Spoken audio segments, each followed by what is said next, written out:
EV is the strategy that is pursued by Nissan, and what we see is the momentum that is behind EVs this time around is unstoppable.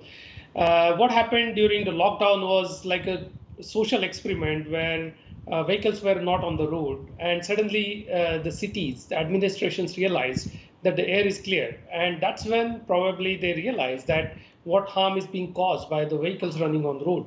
So if you asked me last February what will happen, and I would say that oil prices are going down, EVs will struggle. But what we have seen during the crisis is actually EVs have got a boost. And that's because we see that the concerns about environment have gone up. Most of the cities and countries around the world have said that they will stop IC engines, and OEMs are responding. So EV is the way to go. That's what I think. Yeah, but do you think they have a plan in place, and do you think they have the execution capability to actually see through that plan? Yeah, so what we have understood from them is by the year 2030, they will have the entire powertrain as EV. So they definitely have a plan in place. There is absolutely no doubt about it. Now, as far as execution is concerned, the turnaround plan, as we all know, is on the way.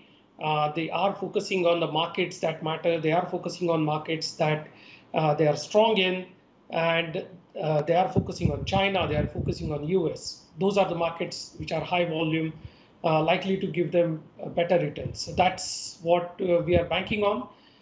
Execution is something that always needs to be fine-tuned going forward, and we think that they will be up to it. Vivek, it's Mandy joining the conversation here. EVs perhaps took a little longer than many were expecting to reach mainstream acceptance. They were very niche and quite expensive for the average consumer for quite a long time. EVs are now gaining substantial momentum. So within the Japanese automaker space, who do you think is winning this race, and who will win it in the future? So if you talk about battery electric vehicles, it's clearly Nissan who has put all their eggs in that basket. And they have single-mindedly pursued the strategy of putting battery electric vehicle and the battery powertrain into the market. Whereas Toyota and Honda are pursuing a more long-term strategy, which is hydrogen, which also is another form of EV because it fills in hydrogen and it has a battery inside.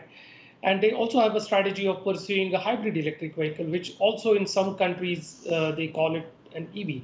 So what we see is it's a race towards a carbon neutral world, and there is going to be space for everyone.